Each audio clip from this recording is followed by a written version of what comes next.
officially welcome to another episode of The Scratch Track. Thanks for joining us again. My name is Josh Plummer. That song that you just heard is our new single, Run the Water. It's not out yet, but I'm hoping by the time this is here, we'll do it. I'm just throwing it into the universe. Hopefully CD Baby will clear it in time. So yeah, that's our new single. Check that out. You can find my schedule at joshplummermusic.com. You can find me on Instagram, Josh Plummer Music, and then Facebook is the same thing, Josh Plummer Music. It's all the same all throughout. So today's guest is a friend of mine that from the beginning was always, we saw each other quite a few times. I mean, yeah, we ran into each other at open mics. Yeah, open mics going, before, before I really started to take it super serious. Yeah. And you were always like super cool about, hanging out after. And like, I just loved the sound of everything that you were doing. So, and we've had not many, but a few very memorable late night drinking sessions. Of just talking about how we're where we are now. So it's fun. So officially, let's welcome Chase Harvey to the show. How you doing, man? Good, man. Yeah. Good to see you, brother. Right, yeah, man. Always a mutual respect for sure. Dude. Seeing you at Nolan's that first time. Yeah. I was just like, I was kind of mad how good you were.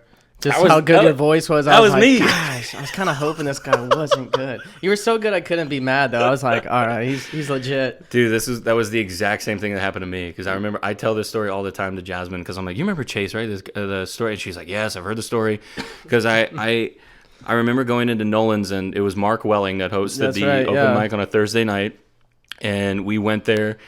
And I had a plan of doing all original music because original stuff at Nolan's is never really that bad of an idea because the guys they're seemingly more receptive to it or receptive to it because they respect the artistry in that room. It's a smaller room. A lot of people, more people know each other and stuff. Definitely. But I remember you going up and then the first thing you did the Wait by the band. Okay, sure. And I remember that first thing, it just grabbed me. I was like, fuck. I was like, this kid's good. I was like, I'm not doing original shit. I'm doing all stuff I'm comfortable with.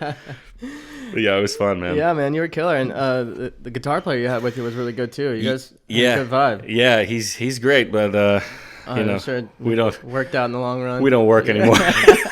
We don't work together anymore. So I don't work with anybody. It's so nice not having I don't even want to work with myself half the time. But I know, right? But it's nice, man. Having a full band and it can be so difficult, man. And you do your duo thing, and I did the duo thing for a while. Who was your duo partner? Miranda. Oh yeah, Miranda yeah. So we did which was fun. I forgot about that. I was like, oh Jesus! No, I already blew it.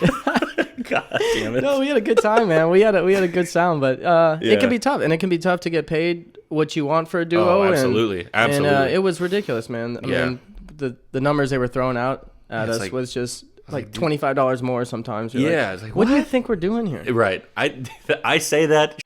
Those of you that watch the show regularly, I say, what do you think it is we do here so much? It's gonna be the same bullshit. It's like, God, this is why I'm so excited because you and I with it. You and I kind of like, we're not in the same area anymore, but we used to play a lot of the same spots when I was first trying to turn the corner into taking it seriously and stop working a bullshit job, and kind of getting my contacts out there and like seeing where you were playing was a big thing because I was like, oh man, if he's playing there, it's probably a good spot. You know what I mean? Like I used you as kind of like a litmus test of like what's a dog place to play and like what's somewhere where I need to strive to be. Definitely. So, what was your when did you officially move from Pinellas? Because and when did you start playing here versus there? Take me through that a little bit. Yeah, sure. So I started going to open mics right when I was about 20 years old, turning 21. And you're how old now? I'm 27 now. Okay, yeah. So I've been doing it for about 6-7 years almost. Nice. But it's been a lot of fun. It started with just open mics. It was just, and then sure enough, like I think one of the third open mics I had was at Beach Fire. Jessica Rose hosted that. Yeah, and she's great, man. Yeah, great. And the owner came up to me and was like, "Hey, we have every other Wednesday available. You want to take it?" And I was like, "Oh, sure. Yeah, that sounds fun." First spot? First spot. And Damn, but I like literally didn't even have any equipment. I had nothing, but I was just like, yeah, I'll take it. Sure. Like, now what do I do? Yeah, exactly. And I was like, I might have had like 20 songs that I knew at the time. I was just, hey, say yes and then figure it out later. So that's a great piece of advice for up and coming musicians. Yeah. And I mean, the same goes for sports too. Like athletics. I remember growing up, it was like when the coach would ask you questions, say yes and figure it the out later. Exactly. Just go for it, man. They're not gonna ask you again. Yeah. You know? Yeah. And if you fail, you fail, but at least you tried, you know? Right. so many people I know that are great musicians that don't do it full time just because I think they are afraid of making that actual leap. Yeah, man. And I see so many talented people that kind of just go by the wayside because they just don't have that drive or whatever it is that doesn't want them to. My little sister, for example, amazing musician. Yeah. Doesn't just afraid to go out and sing into a mic. And I get it because I was a shy kid growing up, but that was just something I was like, well, if you're paying me for it, who cares about being afraid? I'm getting money in my pocket. That sounds fun to me. It's really crazy because, I mean, you see, like, I always lump singing into like public speaking kind of as like a fear. Sure. And there's an old Jerry Seinfeld bit where like public speaking is number one fear, and then number two fear is dying. Yeah, so you'd rather be in the coffin than be speaking at the funeral. Oh, that's probably true. Yeah, it's like, and it just blows my mind because we've probably lost a ton of great entertainers due to that. I mean, like people that are just naturally funny in front of their friends or naturally talented, like around the campfire, and they don't want to take that jump to do it. And that was always what was terrifying for me because I was never the best musician in my group of friends growing up. And I was a drummer. I was not a singer or guitar player, so I had to change everything. And then once I did it, I was like, I could get better at this, but I really gotta hone in and like cut out all the bull, and stop playing around with like I had a lot of like distractions and a lot of people around me that were kind of like not motivating me to get to where I wanted to go. Oh, definitely. You cut that out, man. Like, I mean, I lost so many friends doing this and just like grinding really hard and be like, I can't go out because I gotta sing tomorrow. Or exactly. I just can't do that. I've played 4 hours. I'm not going to go to a bar with you. Yeah. It's a full-time job, man. Yeah. People forget that. It's crazy. Yeah, man. Yeah. So, 2021, at what was it, beach side? What was it? Yeah, so when I was 21 years old, would be like October 2014. Yeah, is when I first started getting those gigs. Nice. And then I was just into it, man. The second I got that gig, I had so much fun. I'm like, if I can get paid this, why would I try to do anything else right now? Did you have another job while that was going on? Yeah, I just got done. I was like managing the surf shop for a while, Mandalay Surf Company. That's been on Clearwater Beach forever. No shit, you were managing that? Yeah, I was managing that for like a short while, but then we closed down. Boss retired, and then I got this job just for a little while doing I was a cabana guy at Palm Pavilion. Yeah, which was fun. I got to drive this John Deere tractor around the beach and then like fill up people's rum runners. And shit. It was pretty fun, man. Just taking everybody's money for the umbrellas. But so right around that time is when I started getting those gigs. Yeah, and then I think like a month or two later, I just quit that gig because I was just like, screw it. At that time, I think I had like 2 or 3 gigs a week almost. Yeah, and I was like, well, that's enough to get me by. And at the time, I was still living with my mom, so it was like I didn't have a lot of bills at the time, so I could just focus on playing music and thank God for that. If I was 28, having $750 rent and then and then car payments all and insurance and it's like it would be I don't know if I would ever got into it. Yeah, it's tough to get your foot in the door. I mean, like I mean, there was blood in the water for me when I went down to I lived in South Florida and I was like kind of going to college. I was trying to find my way. I was like, this isn't really for me, but I'm gonna do it because all my other friends are doing it, and this is like the carbon copy way of like how you're supposed to build your life and whatever. And it just was never for me. I didn't learn that way. I didn't live that way. It just wasn't my thing, and like it's not for everybody. And I remember when I first started, like I was playing an open mic, and rather than him going like, "Hey, would you like to play here for whatever 3 hours?" Yeah, he gave me the job of hosting it. Oh, that's cool. And it was cool, but he was like, "Okay, so we set up. This is ridiculous. Like just talking about this now, I'm sure that people are sick of hearing the story, but I'm gonna say it again. We had to set up at 8:30. He had a house system that this board was a spaceship. It was enormous. There was like 35 channels on it of just XLRs. Then there was all these additional like inputs and EQs, and like it was so detailed. I mean, there must have been close to 300 buttons on this thing, and I had no idea how to run it. So I'm running this spaceship board that like could basically power the American Airlines arena down there. And he was like, "Okay, we set you up at 8:30, and then the last like we go until we close." I was like, "What time do you close?" He goes, 2 a.m. I'm like, 2 a.m. I'm like, dude, how long are we doing this? So it was 5.5 hours. 5.5 hours of sure they were paying you so well too. Yeah, it was dog $40. Oh, $40, dude. And I was like, man, you got to help me out a little bit. I was like, can we go to 60? And then back at the other side of my brain now is like, 60? What are you doing? Yeah, it's... You're like nervous to ask for $60. Yeah, I know. It's crazy, man. But now it's like, dude, go fuck yourself. If you get an offer like that. 100%, man. I have no problem saying that. Yeah, I'm like, dude, no, dude, I'm not going to do that. Yeah. Yeah.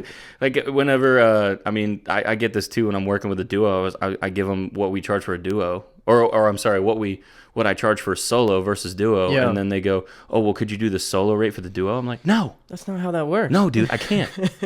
Like, if you have more people on staff, you pay them. Yeah, exactly. Like, you don't go like, "Oh, okay, we have 2 people on staff, so then we get a 2-for-1 deal tonight." Yeah, no, it doesn't work like that. No, dude, you pay everybody there what they make. Yeah, they did the same thing for me, man. Yeah, offer $25 more, and especially the duo I had, we did a lot. Like, we both had our Boss 300 loop pedals synced up. Oh yeah, and she's playing keys, and so we're harmonizing, and we're both playing drums, and like we got like a 5-piece band set up for 2 people, but yet it's like they want to act like we're like 2 ukulele players. No offense to ukulele players, but like, you know, like or like 1 ukulele player and then the other guy's singing or something. It's like I get that. You can pay them a solo rate. One's playing guitar, one's singing. Right.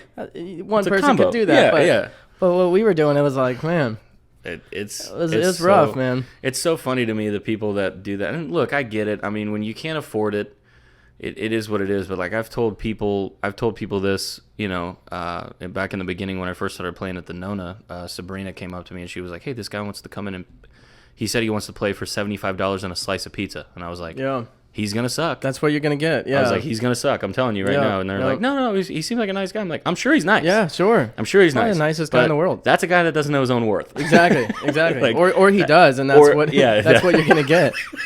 I'm aware of how bad I am. I will cut you a deal. Man, you give me 1 slice of pizza, $75, and that's it. That's all I need. Well, you know, if you have a full-time job and that's just a hobby of yours, sure. But you know, for us guys who do it full-time, it can just hinder the whole situation.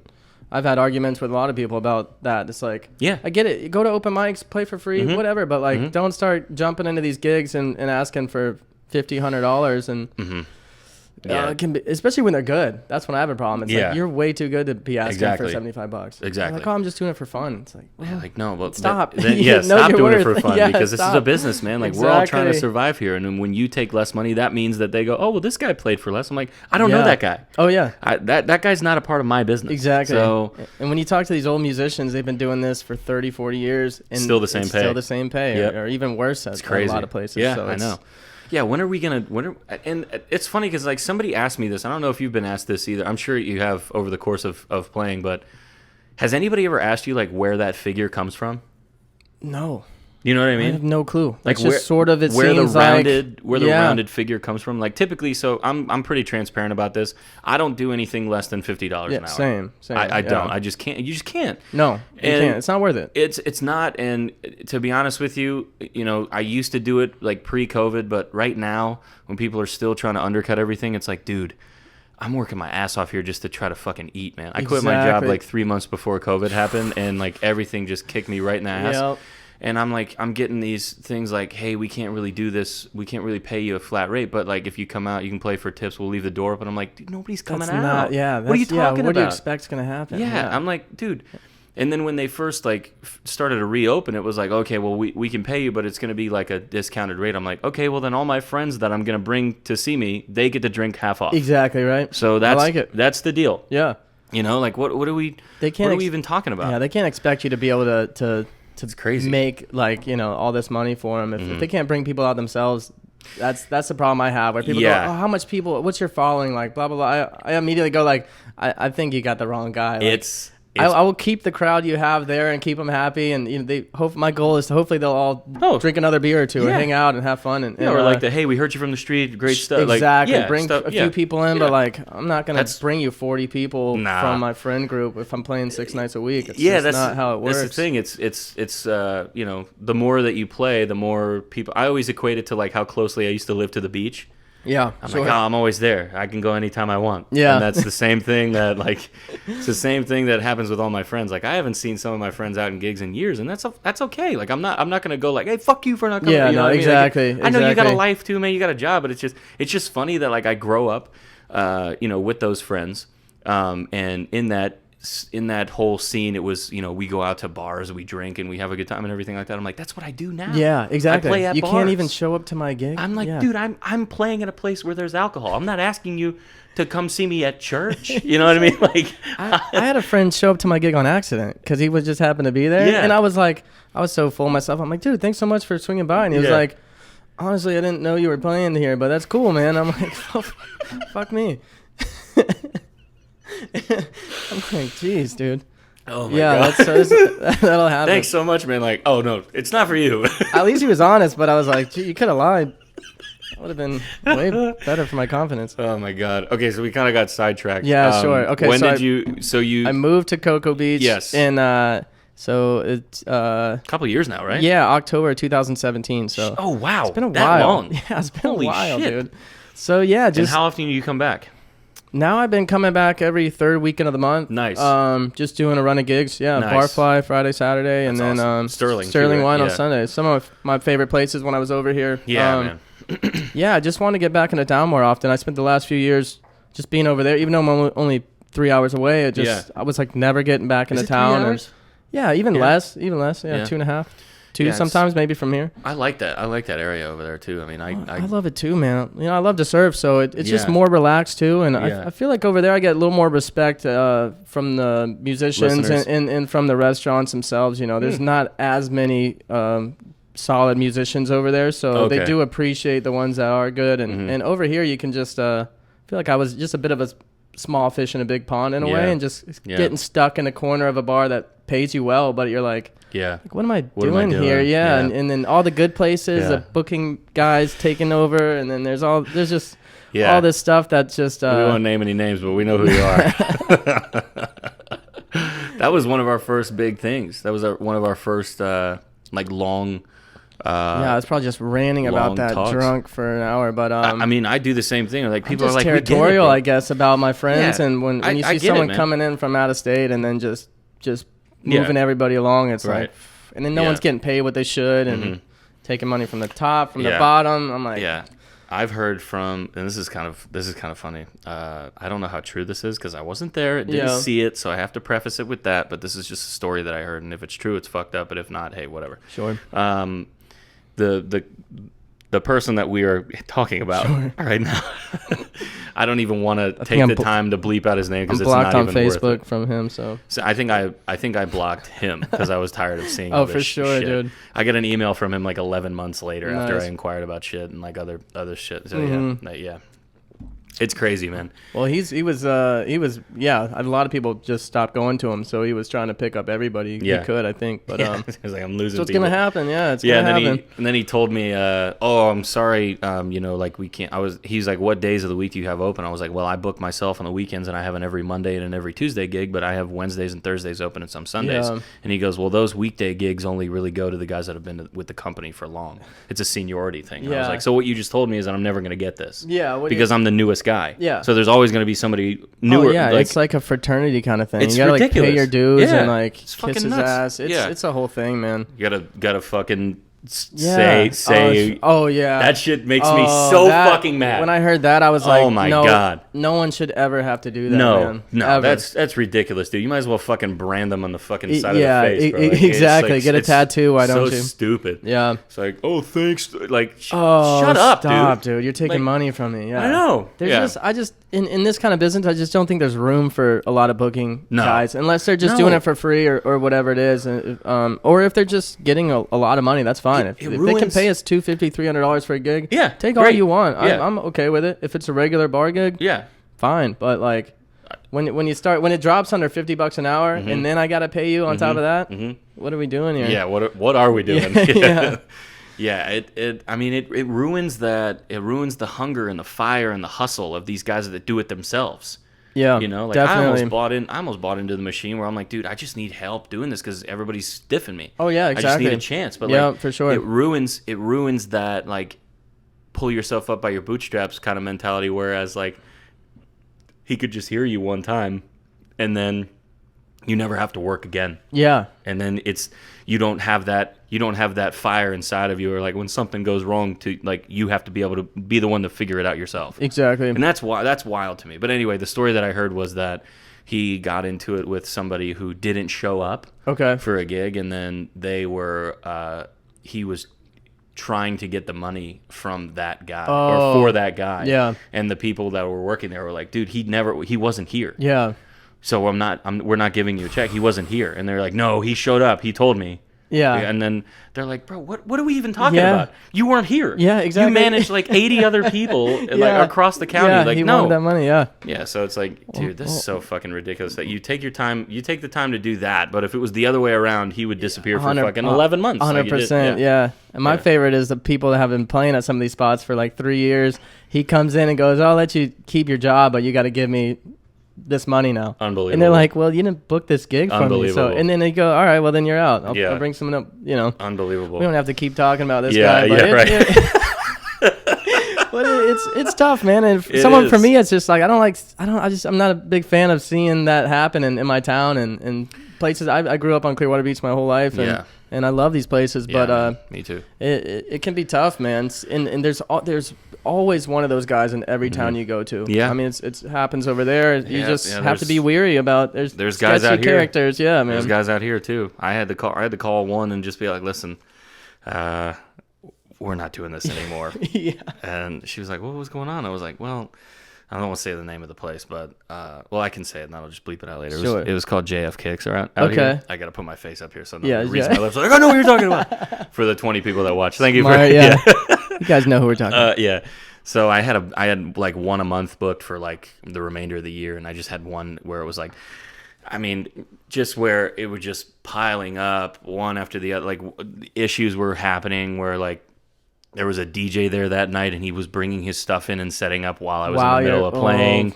And then just sitting there, like staring over me, like waiting for me to end. And like, I was having a good night too. I felt pretty good about it, you know? And then there's like people that go out and they smoke, but they'll smoke like right in front of you. I hate that, man. And it's fine. Like, I'm not, you know, not shaming people that smoke cigarettes, you know, I get it. But don't do it in front of somebody who needs oxygen. Yeah.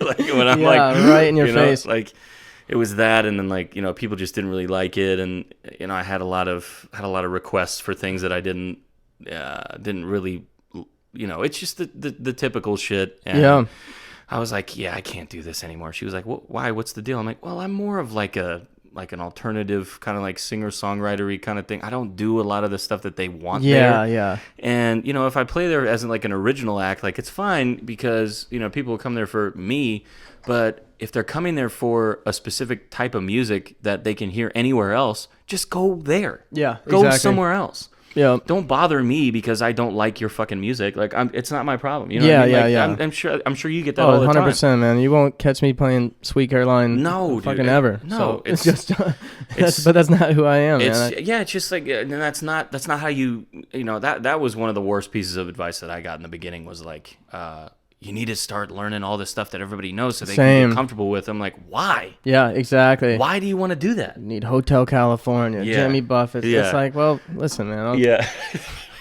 Like, go anywhere else. Yeah. If you tip me well enough, I'll do it. But I think, one of my favorite compliments is people being like, I love your set list. It was different than what any, especially when you hear that from the employees. And, you know, it's like, dude, because the employees are there 5 days a week and they're hearing that music all the time. So they know what everyone plays. So it's nice to do something different. Nate Allen? Yeah, a little bit, So he was on here a little bit ago. He said the same thing. Yeah. Because he does a lot of different shit too. You know, everybody's got their own style. But, you know, I do a lot of different things like that. And I try to be a little bit different because there's so many fucking people around you to do the same goddamn thing. I know. And look, it's fine. Like, if you're doing that. But, like, how frustrating was it during COVID when you would lose a weekend gig to a guy that has a full-time job? Yeah. And that didn't have to stop working.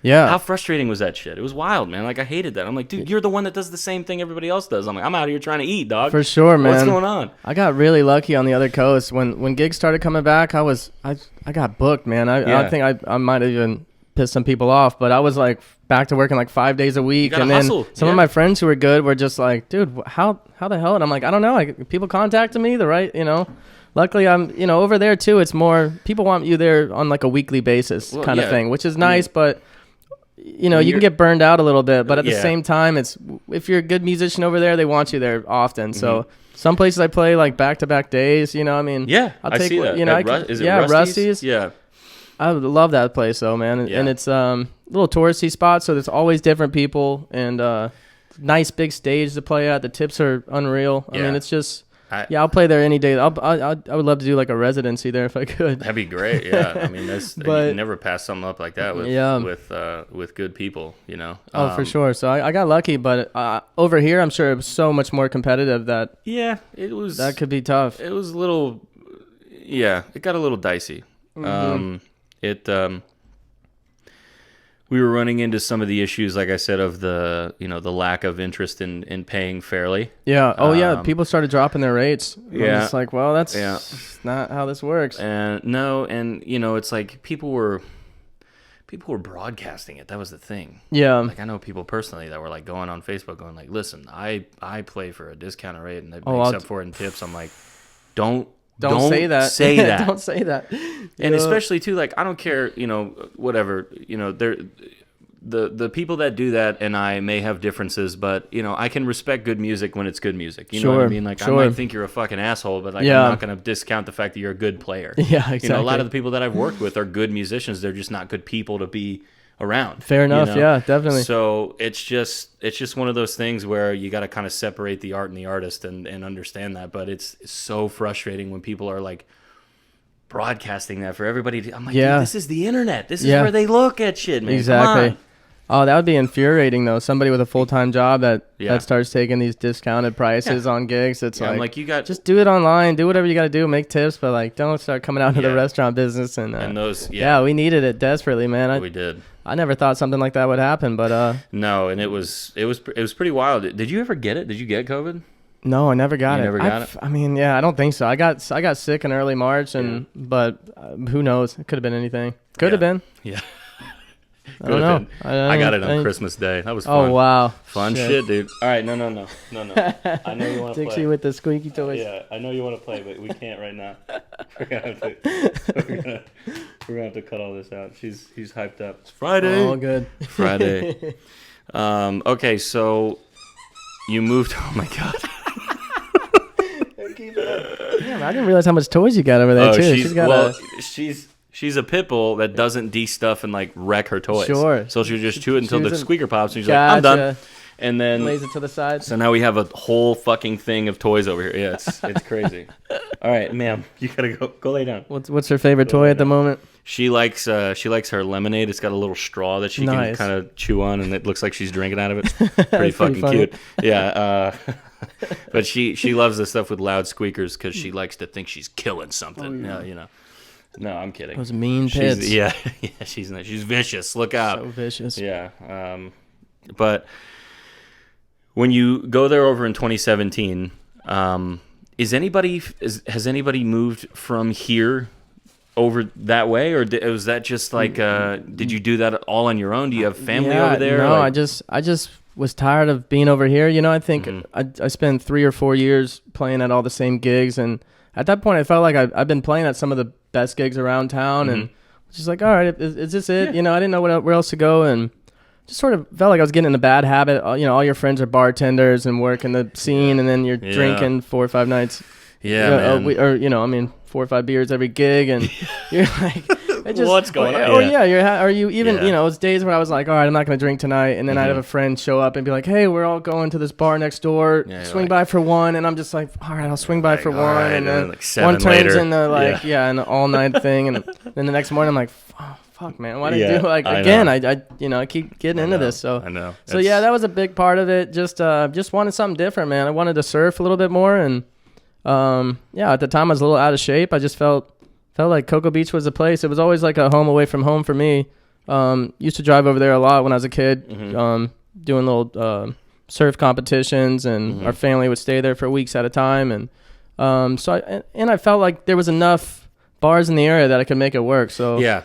That's a big thing too. I mean, a lot of places, a lot of big cities in Florida don't have a scene like we do here or over there. Yeah, the beach scene is perfect. I mean, especially for someone like me who plays a lot of, I play a lot more, but I do a lot of reggae music, Jack Johnson kind of stuff. Yeah. So for me, it works out. And I just like being on the beach and hanging. If there's gonna be any gig, I'd rather be in sandals, taking my, like hanging out with board shorts on and wearing a suit to a wedding I don't want to be at or something. Yeah. Oh my God.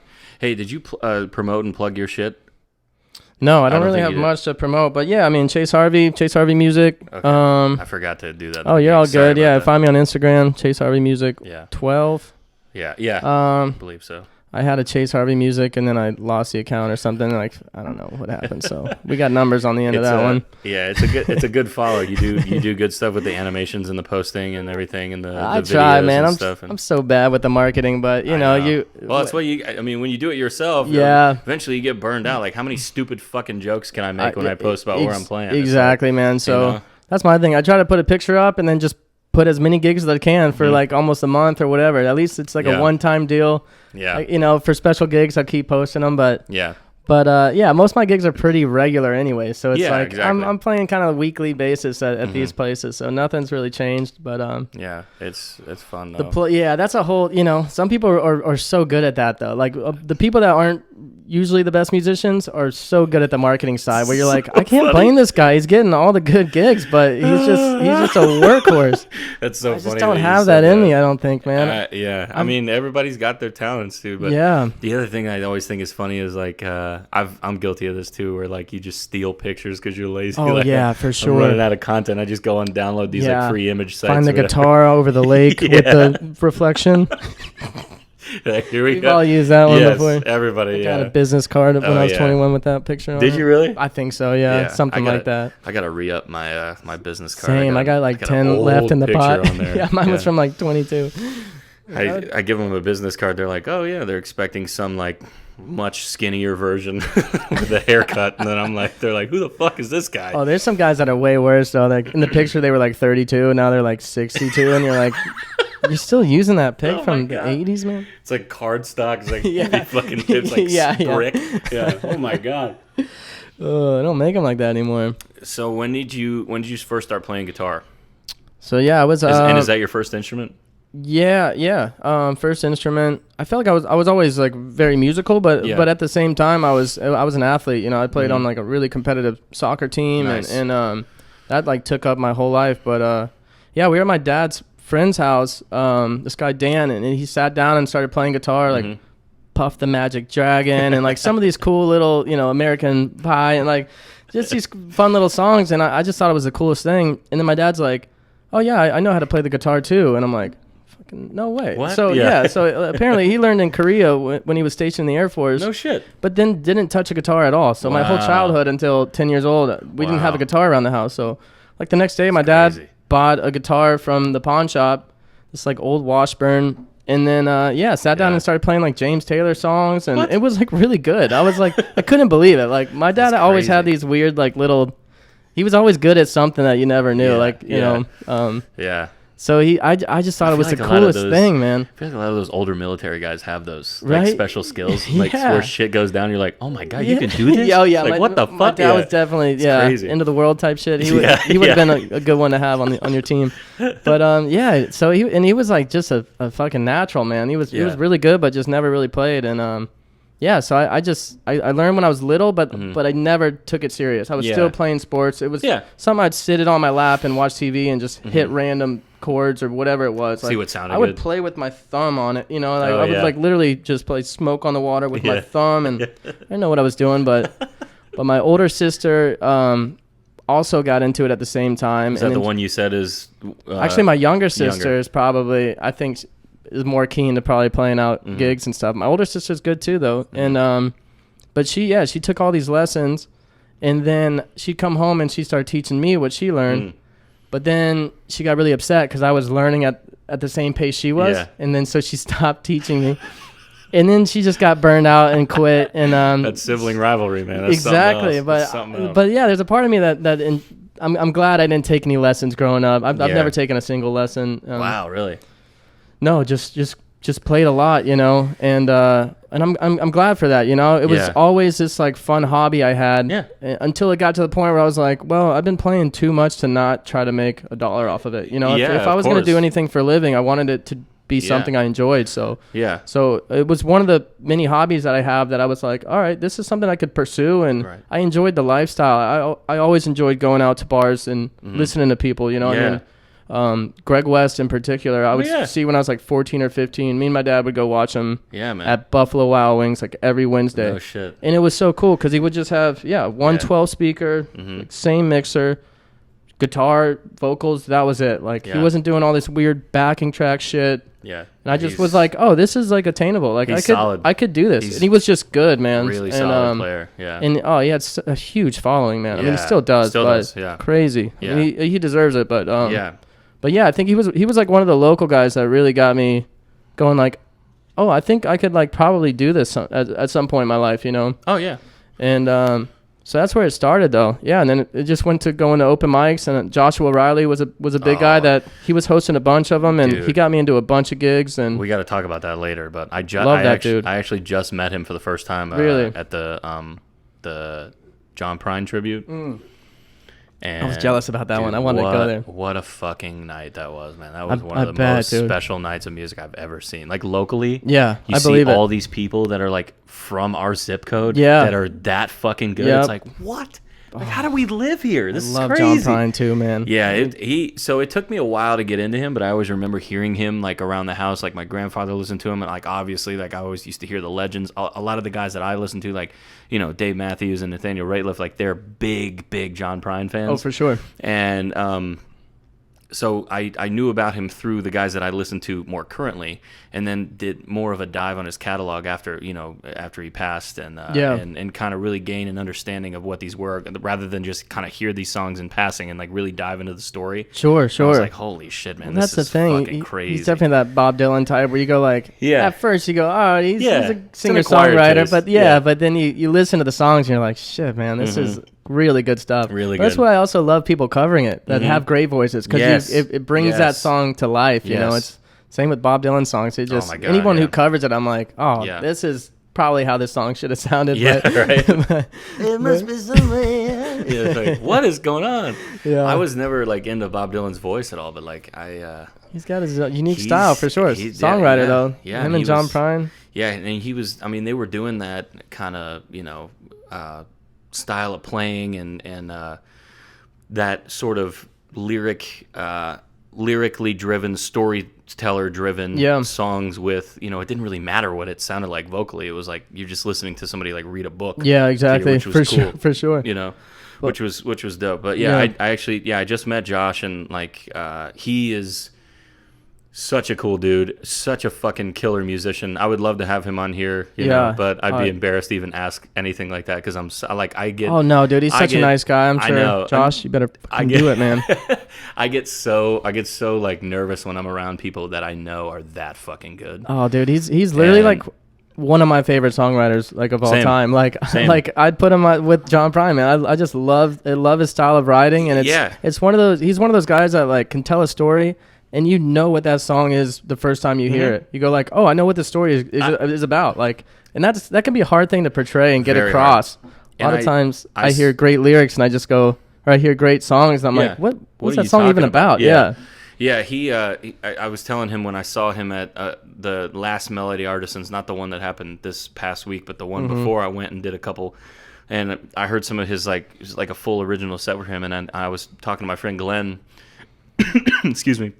And I came up to Josh. I was like, dude, all these songs I've heard for the first time tonight, but I feel like I already know them. Yeah, exactly, for sure. You hear them and you're like, oh, I like it. Yeah, it grabs you because you're like, oh, this is familiar. Yeah. And it feels like you're at home, you know? He does such a good job with that kind of songwriting style. And yeah, I mean, he got me in doing the what is that called? The Melody Artisans. We did one. We did one together with Will Quinlan. Will Quinlan. Yeah, he couldn't host it, so he asked me to come through, and I asked you, and he already had Will sign it. But yeah, that was awesome. Really fun, man. It was really good. Always love doing those original shows, man. Do you have any recorded original music yet? No, man. I know because it's so good. It's so something good. I'm really trying to get going. But I really like that shit. I appreciate it, man. The one that hit me, I remember it was it Top Floor? Is that yours? 8 Stories Tall, maybe? 8 Stories Tall, yeah, for sure. I was like, holy shit, dude. That was like, damn, that was such a cool song. Thanks, man. Yeah, it's got a really cool vibe to it. And you have a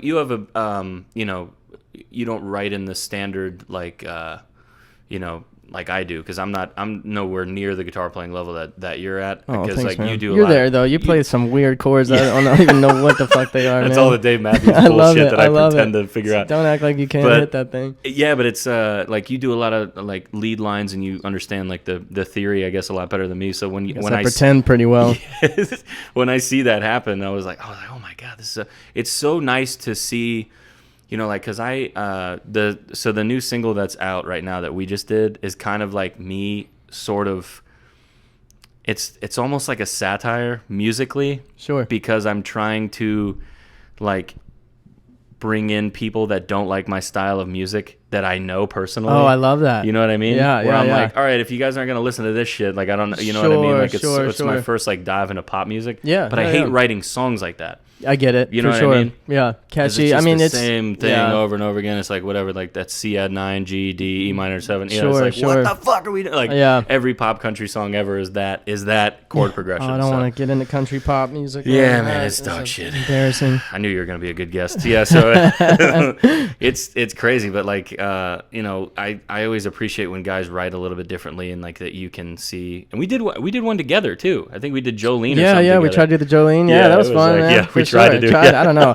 That's such a strange song. You play it different than I do, and I'm sure everyone plays it slightly different. It's a weird song because you can. It's one of those where you kind of just you can make it your own and do whatever you want with it, and it's still such a great song. And there's no wrong way to do it as long as you're putting your heart into it, because that's obviously what Ray did. But like, I think you did it the correct way, and I was doing it the incorrect way. Well, you were doing it more of like a swing type. Kind of, and but yeah, I mean, it was still good. It was still a lot of fun. It was well, your voice is killer for that song in particular. But yeah, you got such a range, man. I wish I had that. Well, dude, your tone is unbelievable. Oh, thanks, man. Like, I remember hearing that for the first time. I was like, holy fuck, that's smooth as shit. Yeah, like, I've been crazy. Happy Did you ever just take have voice lessons? No guitar or voice. No guitar or voice. I just learned as I went, man. That's crazy. Yeah. But like I said, I just dove into it when I was 21, and as quick as I could, started playing 4 or 5 nights a week. So just doing that, you're playing 20 hours a week, and you're at least, and just it's a muscle. My thing was just learning how to sing into a microphone as well. Because I'd always sing in my bedroom and it sounded good to me, but like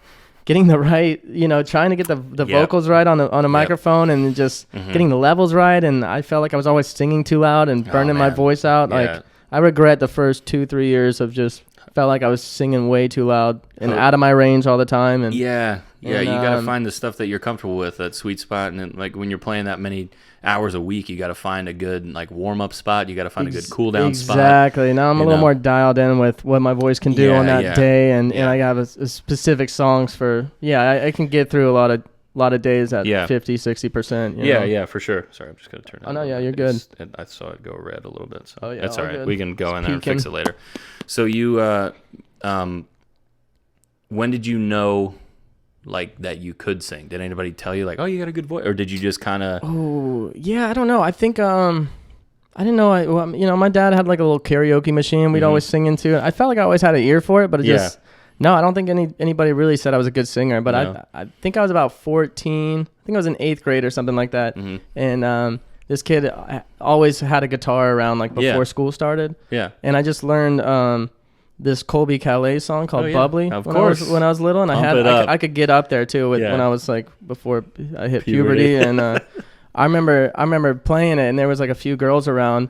And I remember the look they gave me, and I was like, "Oh, this is what I want to do." So I was like, "Wait, this is going somewhere." Yeah, here we go. Yeah. Exactly. I was like, "Wow, all right, girls are into this. That's cool." Yeah, right. I was it's like such an athlete. I was always afraid. Like I remember, same. People try to get me into chorus, and I was like, choruses. They're gonna beat me up. Yeah, like I was like, my friends will not let that slide. Like, I cannot get away with it. Did you find that you had to kind of keep both of those worlds separated? Yeah, definitely. I think a lot of people didn't know I played music. Yeah, same with me. I tried to keep it as a secret as long as I could. But you said, so you played soccer, right? Soccer, and then started doing AAU basketball. Oh, really? Yeah, for a short while. Yeah. No way. Where'd you play? St. Paul for St. Paul's. You did? Yeah. Did you do Coach Coffin? You have Coach Coffin? Oh, I no, but I did. I played at Oak Grove with Coffin's with kid, with Casey. Yeah, dude, Casey's one of my best friends. Love in the area. What up, Casey? He's not listening, but that's cool, man. No fucking way, dude. Yeah, That's exactly. Wild. We just figured that out. Yeah, that's funny. Yeah, Holy shit. My uncle played for Coach Coffin back. Did he really? For Clearwater High back in the day, and we played for a guy named Coach Bobby, who was one of the best dudes out there. Did you know Austin Schnell? Didn't know Austin. Ooh, maybe. Did he go to Coachman? I don't remember. I went to Coachman. Oh, did you? Okay, I was gotcha. at Coachman. And that, like, he was in that St. Paul kind of like I might have been a year younger than you, so I grew up with a little bit different kids, but yeah, man, love playing basketball. It was a lot of fun, but I was such a short kid. Like, it was something I knew. Like, I'm not gonna become a pro or even go to college on this. You know, I was like 4'9" when I was 15. So I'm gonna throw some names at you when we stop taping. Right on. We got a lot. But because I played at Eastlake. I played Eastlake High School for 4 years. Nice. And I never did AAU. I did AAU baseball growing up, but I didn't do any basketball. Should have done more basketball because I just I picked it up so fast. Yeah, for sure. I for somebody that didn't play organized ball until I went to high school, like I picked it up relatively quick. Yeah. And then started my senior year. I mean, I wasn't doing anything flashy. I was like, 5 points, 5 rebounds a game. Nothing for sure, wild. Man, I was just doing dirty shit, Oh, that's cool, man. Led the county in charges taken, but what's up? There you go. So I was leave it up to the white kids. I was right. We were all white. Yeah, for sure. We were all white. Eastlake was all white. Eastlake had a good team for a couple of years there. Yeah, I remember when I was a little bit younger. My dad just coached. He's the assistant coach for the team. Shout out to the Eagles, man. They had a great season this year. They had didn't win the state, but they had a deep run in the state playoffs the last 2 years. Really? So, that's awesome. Last 3, I think. Actually, so much talent around here too, man. There's a lot. There's a lot. It's wild. A lot of talent, a lot of hustle. Well coached team. Shout out Coach Britt. Coach Britt Taylor. He's a great dude. He came in. He was our assistant coach when I was a senior, and he was like 22, and he was like so old at the time. Yeah. We were like 16, and we're like, why is this guy doing coaching here? But he's still with the team now, and he did a really good job. That's cool, with man. Everything. He's a really cool guy. That's so wild. So Casey. So Casey. Knew Casey. Yeah. Son of a bitch. I did the basketball thing, and then I turned to golf, man. I was trying to be like a professional golfer. So, I started doing that, and I got pretty good, but. Same thing. I saw my career, and I'm like, I don't want to be a teaching pro stuck working as like a cashier at a pro shop. Like, it just looked like the most boring job I could imagine. Figured out, all right, well, that's another hobby that I can't really make a living at, but that I wouldn't want to. So golf is tough, man. My little brother plays golf right now, and he's 16. About to be 17. He's playing a lot of tournaments and playing for his high school team, and it's like competitive, man. It's crazy. And it's like, it's such a like I was always pretty natural with anything athletic, man. Shooting, soccer, like just anything that involved a ball, I was pretty good at putting in some type of basket. But golf was one that didn't really come all that natural, and I don't think it does for anybody. I got addicted to it, man. It was just such a tough sport. Do you play? Are you playing this weekend when you're here? Yeah, I brought my clubs. I might play on Monday. You play with Eric? Do you ever play with him? We tried to play last time I was in town. We haven't played yet, but I love Eric. I'm gonna beat him up a little bit. Yeah, I love Eric too, man. He keeps copying my style. Every time I bring a new toy to a gig, he buys it. So he just bought my Roland Hand Sonic drum pad. Oh, no shit. I was hoping nobody would buy that thing, but Eric did. That's crazy, man. I love it, though. Yeah, he's a good dude, man.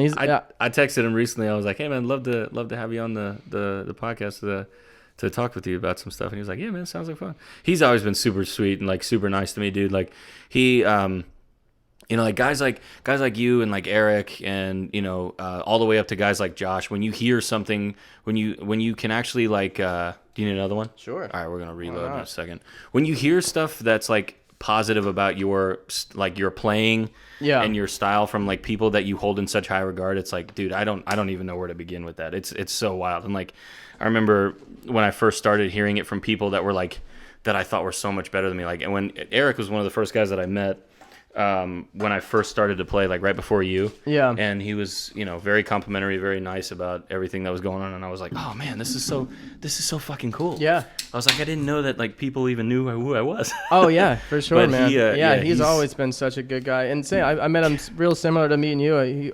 This guy Michael Nichols was hosting. I know Mike. Was hosting an open mic, and I met Eric through there, and he loved playing reggae music, and I think I played first, and he came up to me, and was like, dude, you're so good, and then he came, he played right after me, and he was great, and then he may or may not have smoked something with me in the car, and that was just a sweet deal. We were just friends from day one, man. He was always a good dude. Yeah, he's a really funny guy too. I love listening to him play. I can sit there and listen all day long. For sure, man. He's just like guys like you and him too, because I'll be the first one to tell you, I'm not a big reggae guy. I listen to it. Sure. But I'm not like, it's not something that I'll seek out. Like, yeah, I get it. And like normally, like when I fire up Spotify, I'm not going to go like, oh, let's check it out. I don't either. But you don't? No, not in the last handful of years. That's not, I don't know why. I do love playing it though. Yeah. It's just a vibe to it. Absolutely. I mean, there's nothing wrong with it. I don't dislike that type of music. I get it. You know, it's not pop country, but like there's, you know, when I just know like that, like guys that play that so smoothly and with that lead line over top of it and the layering and the looping that you guys do, that's the stuff that I can get down to and like I can get into. There's a lot of loopers around, dude. Oh my god. Okay, sorry, I'll finish my thought. You're good. There's a lot of loopers around the area that are, you know, they kind of do sort of the same deal. They just use looping for like percussive stuff. Sure. Which is cool in their own sense. But like, but you build the whole song. You know, like you build an entire, and you have the drum pad now, so that helps a lot. You have the full, like you're full. So you have an octave pedal. Yeah. So you have a MIDI or something. No, I wanna get one though. That's on my bucket list. And you have a drum pad, and then you have drum pad. But the drum pad, you can upload some of these cool notes and things to it. So there's a lot I can do with it. But yeah, and lately I've been doing more like jam band, EDM kind of stuff with it, and dude, that's sick. Just getting as out there as I can, like playing these like 15-minute songs that nobody wants to hear. I love it though. That's my shit, man. I get done and like nobody claps. I'm like, that one was for me. That was for me. Yeah. You ever do? How often do you do that? Because all the time. Yeah, all the time. Because whenever I have a thing, I say this all the time to people that I know. If I play something that I'm not really like down with, you know, like if I'll play something on my warm-up set that's like kind of an song for me that I'm not that stoked about, and I don't get clapped for or tipped. Yeah. I just go play whatever the fuck I want. Exactly. I kind of do that regardless. Yeah. You're either gonna like it or not. It's on you. I give it a couple songs at least, but like for the most part, I just kind of switch and I'm like, all right, you know, here we go. For sure, man. Yeah. Here's a bunch of shit you've never heard before. Yeah. If I play like I Want You Back by Jackson 5 and it doesn't get any claps, I'm like, screw it, man. I'm playing nothing but Tyler Childers songs from now on. Slow. You like Tyler Childers? I do, man. Dude, he's so I've been great. getting into a lot of that. Just I folk, love his stuff, folk man. country stuff, you know.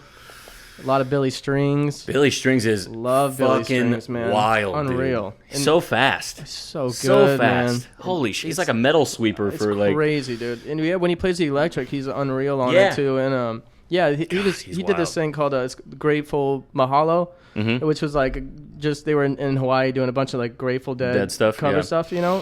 That's dope. It was just funky, man. I love all that jam band stuff too. Yeah, same. A lot of Grateful Dead, a lot of man. There's this band called Goose that I've been really into. They're really jam bandy, but they're like, I'm just so into it.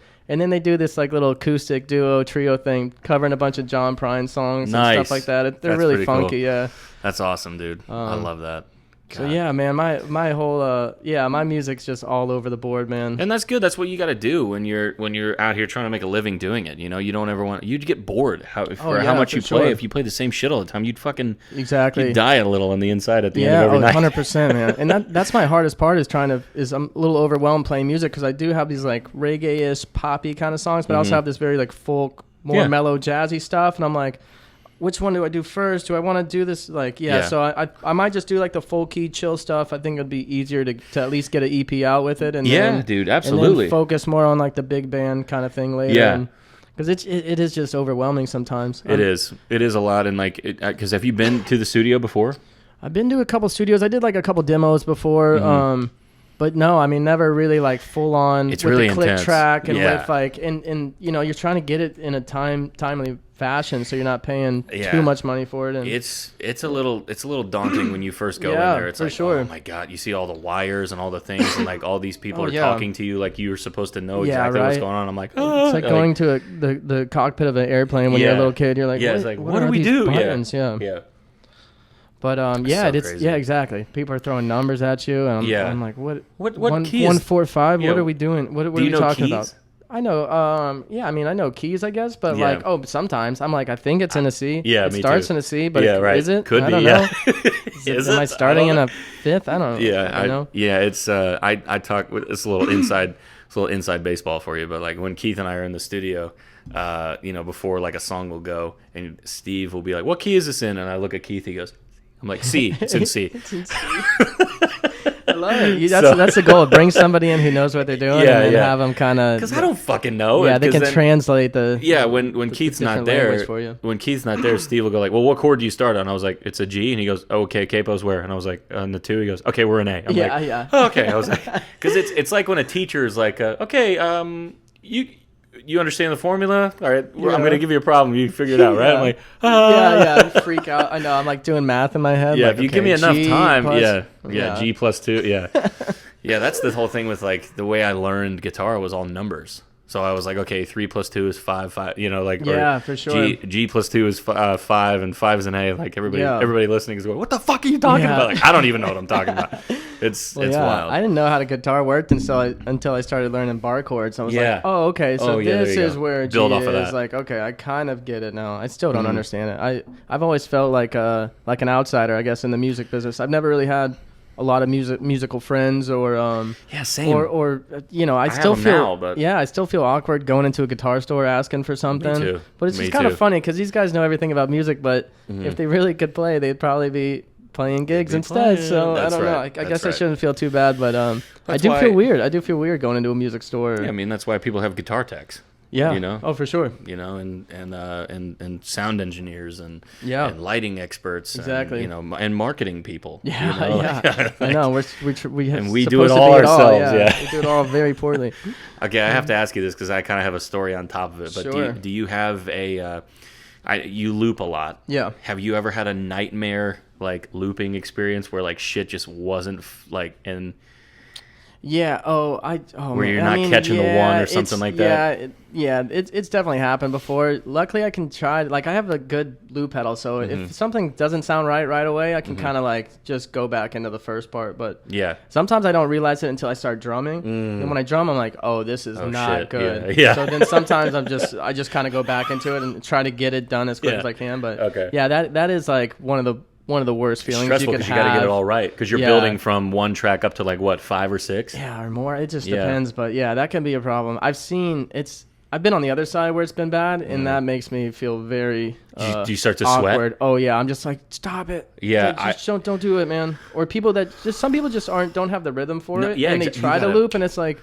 You gotta be on that shit. You'll be better off not looping and just do your thing. Go slow, go fast, do whatever you want. But trying to loop it can really be a issue for some. Yeah, you're a drummer, so I'm sure you're probably pretty solid with it. But I could, but I've actually never tried to loop. Really? Yeah, it just was never my thing. You know what I mean? Like I can see it like from a respect, standpoint where I'm like, oh wow, that's pretty dope. But I don't look at it and go like, oh, I'm gonna do that. Like I love listening to stuff like that, but I don't go and like try to change my whole entire style up to do it. But I only got into it because I was just I've been playing for 2 or 3 years straight, 5 nights a week, and I was just like, man, is this... Gives you a little break vocally. Yeah, exactly. That was a big part of it. Plus, I was tired of people going like, can you play more upbeat music? And it's my God. You hired one guy to play these songs. I don't know what you expect. Like, what do you want me to do here? I don't, I can't. So that's what I did. I started buying these toys. Also, I wanted to learn how to solo better, and I was never like a solo guy, so... Literally just through looping, I mean, I've learned how to solo pretty decent. You do a great job now, it sounds really good. And then I've just added on top, then I added the octave pedal and the drum pad and that's dope. Just got fun with it, and now I'd love having that thing. Like a 4-hour gig without it, I think my voice would be trash in a few hours, man. It'd be rough. Yeah, it's tough, man. I have to do a lot of vocal rehab and therapy and stretching and tea and honey and whiskey. I was gonna say, do you have any? Whiskey, tea, and honey's a good one. Do you have any secrets? You always have a good voice. Honestly, dude, for 90% of the gigs that I play, when I walk into the gig, I can pretty much tell you from the first note that I sing how it's gonna go. Oh, 100%. And most of the time, I consistently hover vocally at about 60 to 75%. Yeah, I'm the same way. I can tell you that I probably haven't been 100%. I've been 100% maybe 3 or 4 times this year. Yeah. It all really depends on like what I eat. Yeah. How often I work out, where I'm at in the day, what time of the year it is, what time of the season it is, and like what the pollen count is outside. Sure, man. It's crazy, man. I get and I have bad acid reflux now too. Same. You do? Yeah. Oh yeah. Always had it. It's fucking ridiculous. It's tough, man. I just figured out that I had it. It scared the shit out of me. I had like a lump in my throat for like a month. I'm like, dude, what the fuck is going on? Because I'm a hypochondriac, so I'm yeah. like, it's cancer. Yeah, I'm not going to sing anymore. It's cancer for sure. Yeah, well, cancer in my throat. I'm dead. Yeah. I definitely wake up most mornings being like, all right, here we go. Is it going to warm up? You have a lot of afternoon stuff out there, right? Yeah, Not a lot, but it's a lot of early, like 5 o'clock gigs and stuff like that for sure. But which I don't mind. Yeah, later the better for me, I think. But there's mornings I wake up and I'm like, well, this is not what I want. But then again, I never wake up singing like some people just wake up just they wake up notes, like, and I'm like, well, how the fuck does that even happen? Yeah, I wake up sounding like a 80-year-old smoker some days. And, I don't know, but that's crazy. Just always working. Yeah, hot tea, just a lot of water. Yep. Try to eat an apple before a gig. That's been really? It gives you good phlegm. I don't know. I don't know anything about anything, but interesting. But it seems to work a little bit. Honey, try to keep a little honey in the car just in case. Yeah. I like that. That's good. A little apple. And then, okay. Also, I try not to drink at a gig. Like, not drinking at a gig, it depends on. Sometimes it works and sometimes it doesn't. Sometimes a whiskey is all I need, and then other times I feel like it just makes my voice sound terrible instantly, and I'm like, I've never figured out how that works. But it's tough to do, man. It's crazy.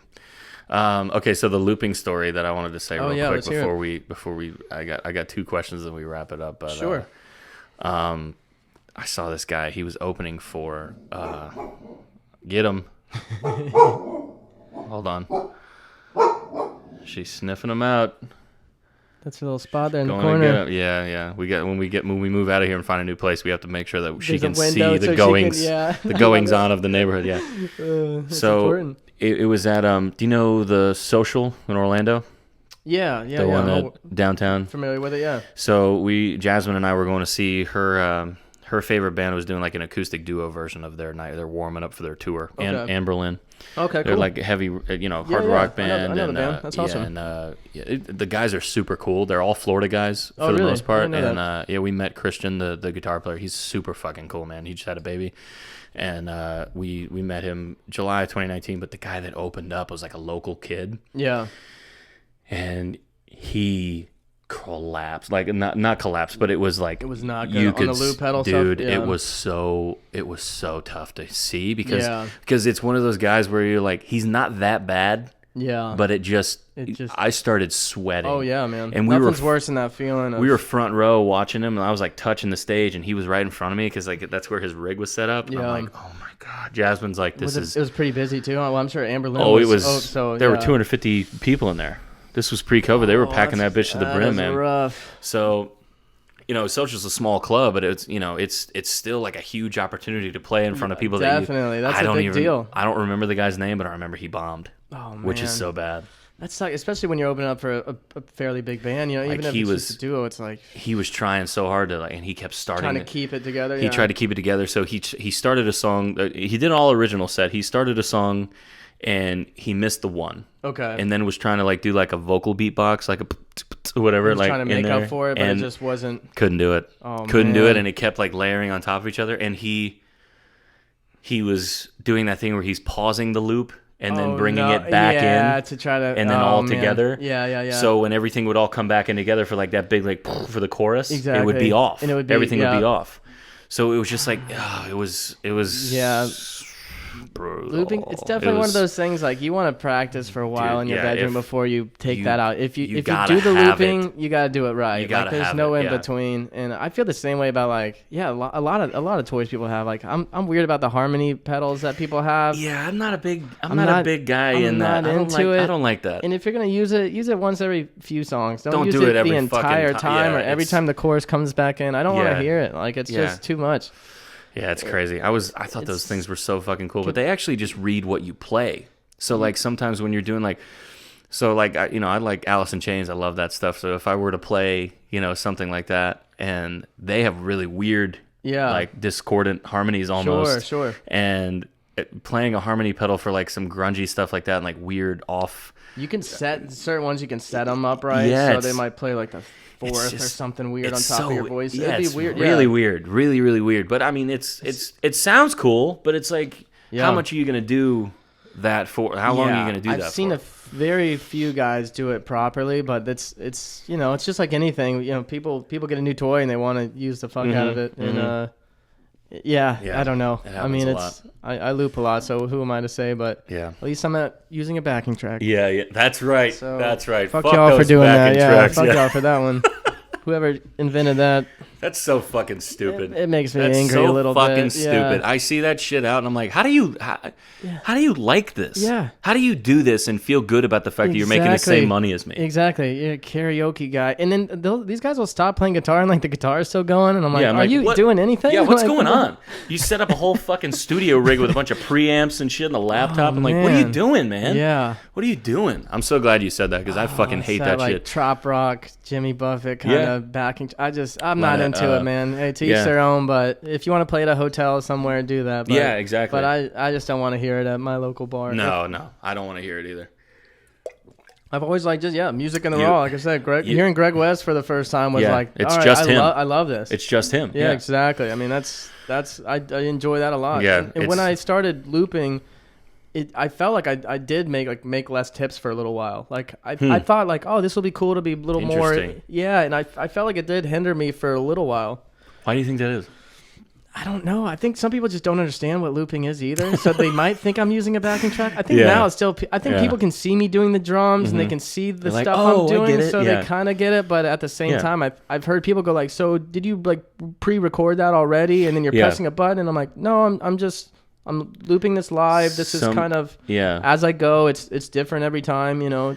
Somebody that I used to work with suggested that one time. They're like, "Yeah, you know, we can just record this, and then we can fire it up when we play gigs together." Yeah. I was like, "You can go fuck yourself." Yeah. You can go fuck yourself. Yeah, I was like, "Listen, I'm not cool with that." I'm like, "Nah, we're not doing that. We're getting it live. Or we're doing it right." Yeah, exactly. And if we make a mistake, we fucking make a mistake. That's a part of the live experience, man. Oh, if you ever seen there's certain bands you go see where you're like, "Oh, these guys are not that good live." Yeah, right. And you're like, "Oh, well then, all right. Yeah. Who am I to see?" Right. It's just judge. These guys made it work, and they're trash. I kind of like seeing the humanity in that sometimes. 100%, man. A good voice crack will get me. Oh my god, it's like, oh, thank God, they're like me. Exactly. Like burping in the middle of a song or something. Like that's gonna happen. Dude, that shit happens to me all the time. Yeah, you're like,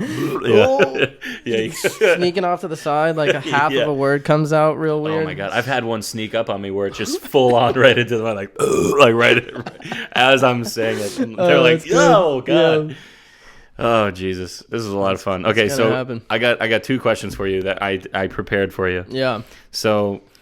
I don't know which one I want to ask first, but I like to ask these because these are funny for me to hear, and they're also fun for you guys to hear, and they make good clips.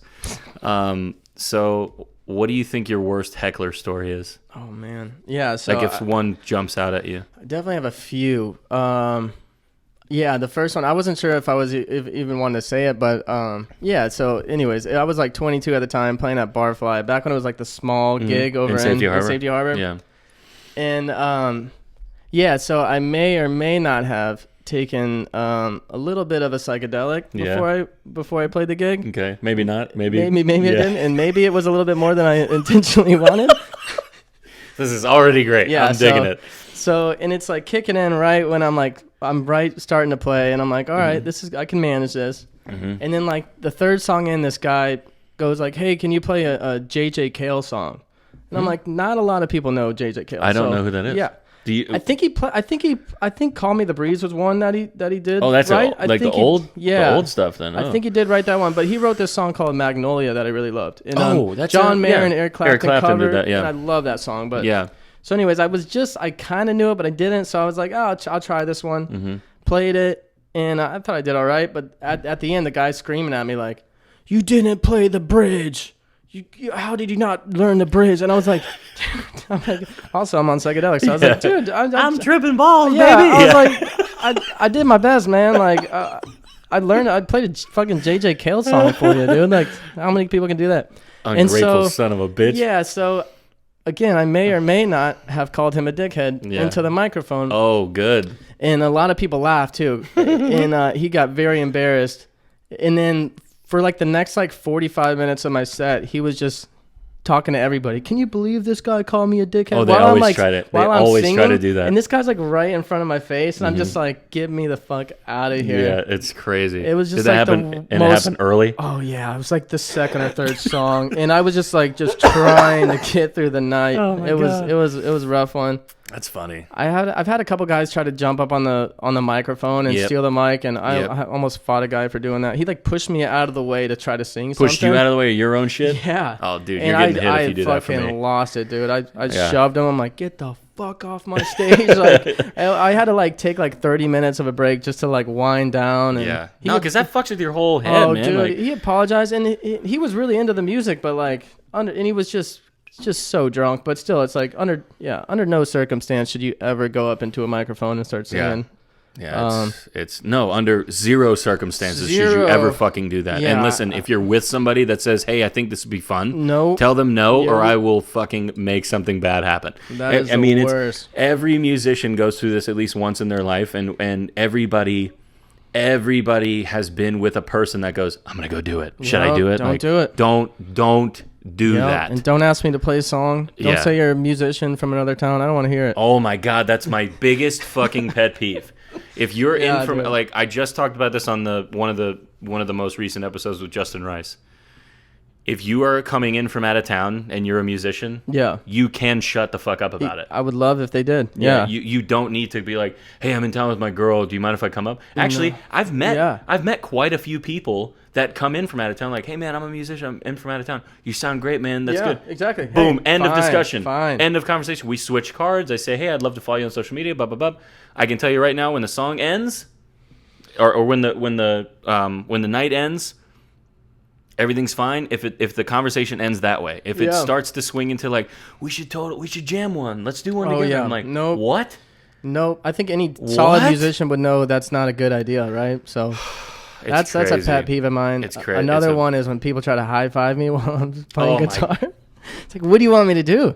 I give him my foot sometimes. You can high five my foot, but I promise you, stop doing that. I promise you guys that have heard me say this 100 times, I promise you we didn't rehearse any of this shit that he's saying, because it happens. It happens all the time. You and I are very similar in this. It's like, here, high five. I'm like, what do you want me to? You want me to shake your hand and clap at the same time too? How am I doing that? I literally one time just stopped and I was like, you see how awkward that was? Like, you see that's not a good idea, right? It's rough, man. God. People just don't understand sometimes. It's so nuts. It's so fucking nuts. It's like, what? How fast do you think I am? Yeah. I'm not the fucking Flash, dog. Yeah, exactly. Like, and then getting right back to that change.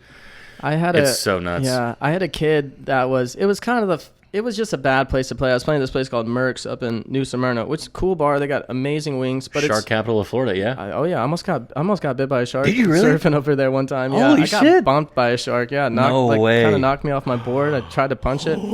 It was weird. You tried to punch it? I did end up punching it. Yeah.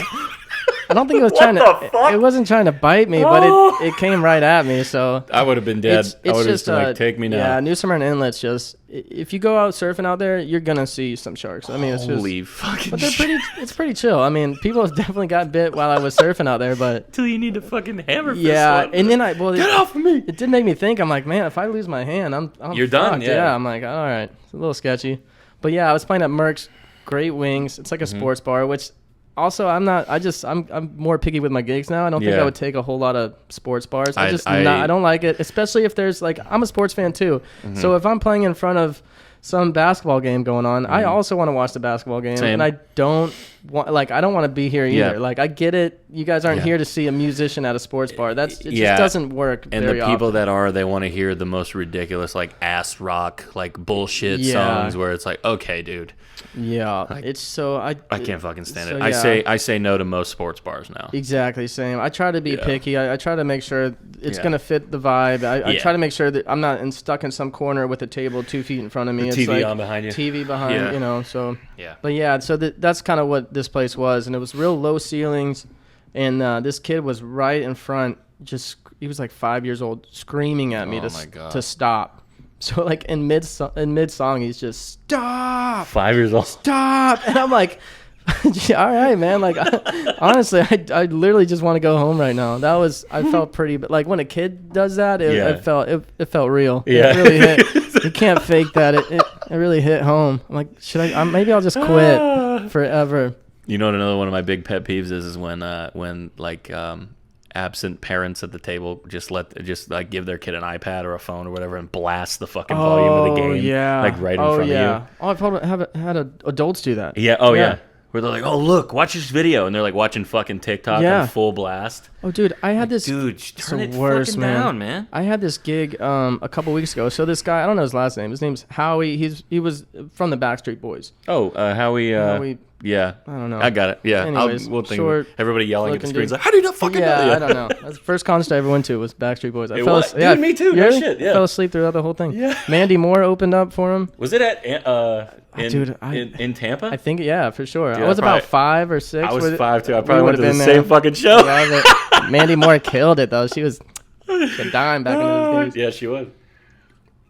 But yeah, so that's funny, dude. Holy shit. So yeah, the guy Howie's there. This nice restaurant outside, and then I stopped playing, and I hear like Backstreet Boys music playing on his phone, and I guess he was showing some type of advertisement or something. But I'm like, I looked over, I was like, really, dude? You're gonna play your own like at this restaurant? It was just one of those surreal moments. Oh, that's so cringy. Yeah, that's so cringy. And it was strange too. Like I was playing the jam, and like he was bobbing his head, and I looked over, and the second he looked at me, he like got all tense and straight. I'm like, you can be cool, man. Like, we don't have to do this. Yeah, He also didn't tip. Thanks for not tipping, Howie. Yeah, what? From the Backstreet Boys. What a fucking Sorry, asshole. I know how to play an instrument.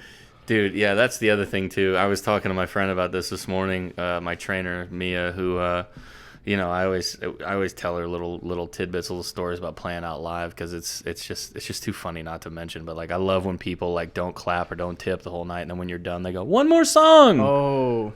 Nope. You know my favorite? I'm done now. Yeah. Or when you're on the way out and you've already done, nice yeah, job, yeah, and they don't clap for you the whole night. Nice job. Yeah, exactly. Oh yeah, I did good. Okay, how many dollars worth? Yeah, exactly. Oh, I've done that. Where it's one of my favorite things. I fucking hate you. If the crowd's into it and I stop and a couple of people go one more song or whatever encore, I literally hold up my tip bucket and go, how much do you guys want me to play another song? Yeah. And sure enough, I'll get like another $50 in there. And I'm like, all right, I'll play 2 more songs, but that's it. I heard McLean Mannix from Jericho Turnpike say this one time. He goes, oh yeah, we normally don't do one more, but you'll have to ask Phil. And they're like, who's Phil? Phil the tip bucket. I love it. And I was like, got it. Yeah, that's hey, good. don't be afraid to hold up that tip bucket. Yeah. I hate saying I have a tip bucket out in front of me or something, but there's a few of those moments you're like, hey, you know, yeah, some nights where it's like, what tips. the fuck am I? Like, some nights where, like, you see it empty and it's, like, for, like, an hour and a half to 2 hours, you're like, am I that fucking bad?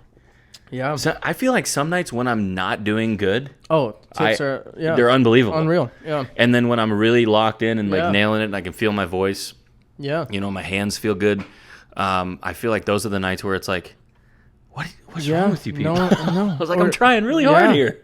Yeah, I played your shit that I don't like. So it's kind of funny. I got this streak going. So ever since I started playing music, I've always at least made $1 in my tip bucket. I've yet to make $0, but I've been so close now many times. Me too. And like, I can feel it's gonna happen pretty soon. But I've been really lucky so far. I don't think I've left with 0. Yeah. But it's been close. Yeah. I want to say maybe like the lowest I've gotten was like 6. Yeah. Like $5 or $6. For sure. But I've had like $1 in there before, but yeah, it's $1. Yeah, it's $1. Hey, it's a McChicken, man. Yeah. Well, not anymore. I had this gig in right.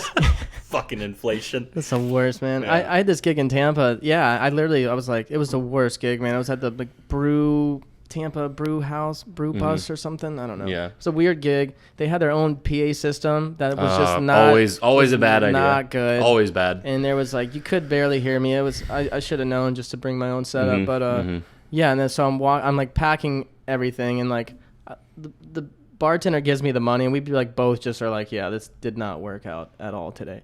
And wait, he said that to you? No, I could just tell. Oh. It was just one of those moments where it was just one of those moments. He was like, thanks, man. I'm like, yeah. You just looking like, I'm sorry. You won't see me again. Yeah, I had that happen a couple places out here where they're like, all right, we'll see you. And I'm like, I'm sorry. Yeah. I'm sorry that like, it didn't work. I'm sorry that you knew about what I did before you hired me. Exactly. Like, all right. Yeah. And so, yeah, I'm like literally packing up all my gear. I didn't make any tips. And then as I'm opening the car door, some guy runs out. It's like, hey, man, thanks so much. He gives me like $10. And I'm like, oh, we did it. The streak is alive, baby. Yeah, baby. It's still going. It's still going. That's so great. Yeah. I love that. Yeah, there's a lot of little moments too. Like I have like head scratching moments where like people say things and I'm like, did you hear yourself? Oh yeah. Where like there was a guy that was drinking all day, and this is funny. I have, just because I play here the most, I play here every Monday. I get the funniest people that are there because I just see the most people. So Sure. I was playing at the Nona a couple Mondays ago, and this guy comes up and he goes, "Hey man, I'm Dave." I was like, "Hey Dave, how you doing?" He goes, "I'm good. You gonna play some music tonight?" I was like, I have my guitar on, and I look down. I'm like, "Yep." And he goes, "All right, buddy," and looks me dead in the eyes and go, "Turn us on." I was like, like, no, dude. Leave it up to Dave. Yeah, Safety Dave. harbor. Yeah, I was like, no, man. Oh, dude, he came so close to face planting because he dropped his cigarette on the ground. Tried to pick it up. And he had his hand in his pocket and his phone. Oh, right here. nice. So he goes down to pick it up with his hand still in his pocket, and he almost smacked his face. I was like, oh, that would have been so fucking sweet. But no, he missed. But yeah. One of my biggest pet peeves is when someone asks you a song that you don't know at all. I'm like, I've no, never you know it. heard that song. They're like, Yeah. no, you got it. You got it. We've talked about this before. Where people are like, no, you got it. And I'm like, I've had people come up and show me the phone. We're like, I'm here, like, I'll hold it for you. I'm like, literally that's what I have right fucking don't here. know the fucking song. How can I play it? It's It's it happens way more than it should. if you've done that before, fuck yourself. Like, If someone says they don't know the song, just take their advice. They don't know the song. yeah, or I just don't like you, Or they don't want to play it. Neither or. It's fine with me. Like, if you come up and you're polite and you're like, hey, do you know this song? You know, and if it's like something that I like, I'm like, no, I don't, but I love that artist. Yeah, like, good request. Like, I can to play it, some similar play another track. artist. Yeah, Something like that. sure. But I hate when people they just stay up there. Yeah. They're like, okay, well, they start. well, how about all right, well, do you know any like, I'm like, dude, what are we doing? Yeah, I was like, this is a lot of dead air, buddy. Yeah, You know, this is money. So that's a Heckler story. I almost got in a fight in this parking lot with this guy from Eddie's in Dunedin, which is just could be a grimy. It was one of the first gigs I got, but yeah, man, and it was my fault for saying, hey, if you guys got any songs you want to hear, I might know it. Oh boy, certain places you just should not do that. But he starts requesting like Black Sabbath, all these like I'm a guy with an acoustic guitar. Like, yeah, right. I've already been playing for 2 hours. He knows what kind. Yeah. And so eventually I was like, hey, listen, man, we clearly we don't have the same music taste, so just stop, man. And he just got livid. Yeah. That I just told him to stop. Yeah. And then he just had short man syndrome, so he was just angry though, and tried to fight me in the parking lot. Oh, cool. And it had to get like the manager over. It was a whole thing. I'm Have like, you dude, ever... I do not want to kick your ass right now in a parking lot because you clearly cannot beat me up at all. Like you're 5 foot and 60 years old. Yeah. Have you been in a fight before? Have you been in any fights? I've been in a couple scraps when I was younger, but not since not really since after maybe freshman year of high school was probably the last little scrap I got into. I've had like a couple like during sports games, but like I've That never too, yeah. I've never connected, never been hit in the face. It always got broken up quick or sort of. Yeah, but I can tell you the only time that I really do want to fight is when somebody fucks with my dog, or when somebody does, when somebody says some stupid shit to Jasmine. Oh, sure. That, or when it's any time like musically where it happens. Like the most recent thing that happened to me where I was playing at the Nona again, and this is not like it sounds like it's a nice place. It sounds Safety like Harbor, usually a pretty chill spot. Yeah, it sounds like I'm talking shit, but I'm not. Like it's not. It has nothing to do with the staff there. It has nothing to do with the environment. It's just that I play there so much that it's a strength in numbers thing. It's gonna happen. Yeah, it's an odds game. So I had this guy come up to me. He had been drinking all day. Maybe, I don't know, or maybe he just had a few. You do get those daytime drinkers in Safety Harbors. A lot of those daytime regulars. Yeah. Oh yeah. So shame on them for drinking during the day when they have to work later on. Yeah. Right. Shame on you. So he comes up middle of the song, and I see he throws it. I'm in the middle of playing "Lie on Our Graves," Dave Matthews, and it's a little bit. I gotta have a little bit of dexterity. I gotta be looking down. I'm trying to figure out what's going on, and it's a girl's birthday that has seen me a few times, and her husband was like a sax player in like a college band, so he's a musician. So but not one of those guys that's like, hey man, let me come up and play. He's just a cool dude. Yeah, he's just a cool guy.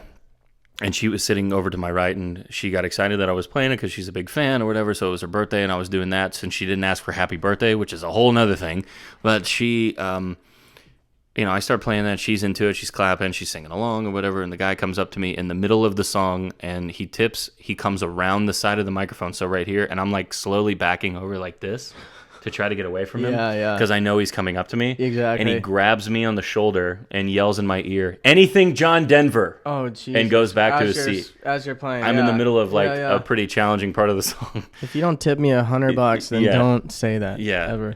But he grabbed me and then yelled in my ear while I'm in the middle of singing. Like I'm mid-word. Yeah. You know? Yeah. So I had to stop and like regroup myself. I'm like, dude, what are we doing? Yeah. I was like in the middle of a song. I was like on the microphone in front of a crowd, a pretty crowded room. Yeah. And the whole place turned against this guy. He got embarrassed. That's when they get pissed. That's when they get pissed. Yeah. But he didn't get pissed. His daughter got pissed. So his daughter wrote an email to the restaurant that said, normally is a great experience there, but the musician was so rude. He said to my father, my elderly father, in a very I'm like, dude, he wasn't that old. He's not that old. He's not that old. He was like 60, maybe. Yeah. He was walking just fine. You know, he's not perpendicular to the ground like anything John Denver. Exactly. Like, no, he was fine. Oh man. Yeah, but he screamed at me, and I was like, I apologized to the owner preemptively before they even got the email, and I was like, listen, man, I apologize if you get any flack for this, but this is what happened, and I'm sorry, but anybody that tries to talk to me while I'm singing, which has happened way more than it should. Yeah, again, one of those things. High fives. Don't talk to me while I'm singing. Yeah. Wait till I'm done. Yeah. Maybe request a song. Yeah. I stop. I stop when people do that. Yeah. Do you know any? What? Yeah, exactly. And then I just look at them like, oh, no. Awkward, then it's just it's like the best thing you can do. Yeah. They get embarrassed every time. But they're like, oh, no, don't do that. I'm like, well, okay, well, this is how a conversation works. Both, yeah. I can't sing and talk to you at the same time. Dipshit. Vocals don't work that way. Fucking dipshit. It's rough, man. People are so stupid, dude. It's like, rough. What are you doing? Yeah. I had to scream at this girl. I was just at Brown Boxer one night hanging out with some friends, and this girl took the microphone out of this girl.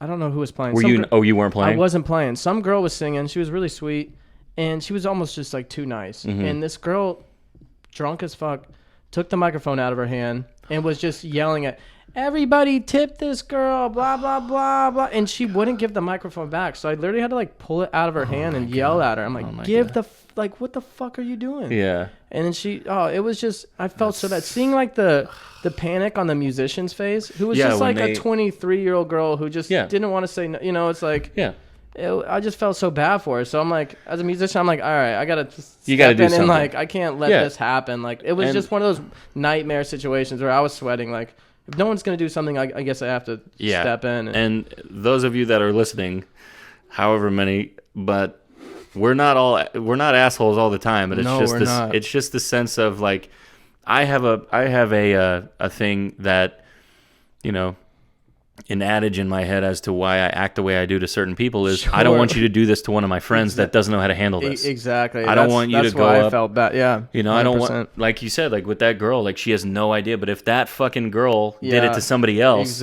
she's never going to do it again. Yeah, for sure. But the fact that girl lets her do that and she's like, oh, it's funny. Like, then she's going to do it to everybody. Exactly. And I'm not going to fucking let that fly. That's the thing, man. I think when I was first starting to play, I mean, I probably let things slide. I think I let somebody come into the microphone and sing a song, like sing a part of the song when I really should have just threw them. You know, it's as you get older, you're like, oh, I can't let that slide again. Yeah, that's not a good thing for the business, for anything. You know, it just makes you look. It just makes you look like anybody can do whatever they want at one of your shows, and then especially with all the expensive equipment you have. And it's like, if I'm in that area, that's my stage, that's my place. Nobody get back there. I'm not going to sit at your fucking table while you're eating. Yeah. Or don't tell me you're a musician and try to tweak my mixer or some shit like that. Like, just stay out of there. That's not your deal. Don't give me pointers on reverb or something right now, man. Like, you know what I do when a girl is like kind of being unhinged. Yeah, when she gets wild, I'll do this because it has a good response. If this is a yes or a no, I'll go, where's your boyfriend? Because it'll either be like, he doesn't control me. I was like, well, he should. Or she says, I don't have one. I'll go, oh, no kidding. Yeah. Makes sense. Yeah, so either way, I have a response for you. Yeah. These are calculated responses that I imagine scenarios in this happening, and I run through, like, it's like practice. And you're running dry routes in your head. Like, what do I do if somebody says this to me? And I'm like, bang, I got it. Oh, it's like being a comedian. These things happen so often that you have these quips for those situations. And hopefully you can handle them the correct way. I mean, you can be a little mean without pushing the edge too far, but you can definitely like... Oh, yeah. Hold it down, you know, like hold your territory down. Some people will take advantage if they see that. Oh, absolutely. And I've seen it happen too many times. So. Yeah, it's gross. Yeah, for sure.